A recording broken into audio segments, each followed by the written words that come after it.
तेलंगाना तो आपको वोट चाहिए, दान नहीं चाहिए। तेलंगाना से सीट चाहिए लेकिन दान नहीं चाहिए। ये आपका षड्यंत्र है या राजनीति है। जब आवाज उठा के मांग करे तो उल्टा आपके भाजपा हैदराबाद में धरना पे बैठा है। शर्म करना चाहिए, शर्म होनी चाहिए। ये षड्यंत्र देश में आगे से नहीं चलेगा।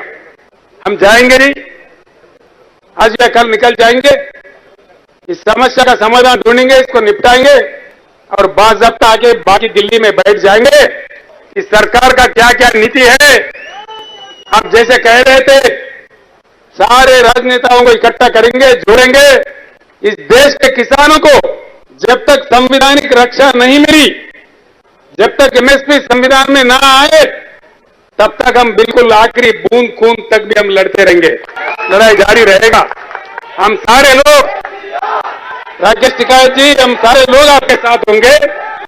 जल्द से जल्द जो मुख्यमंत्री इस बात से सहमत है, जो राजनीतिक पार्टी इस बात से सहमत है, उनकी सारी सहमति से देश में एक ऐसी जलजला भूकंप पैदा करेंगे, ये पीयूष गोलमाल भागते भागते नजर आएंगे।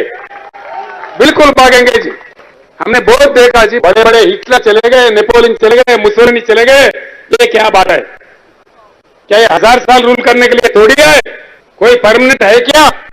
इतना अहंकार क्यों? किनकी कहो? मंत्रियों से कहते हैं कोई काम दाम नहीं है क्या? मंत्री क्यों आए?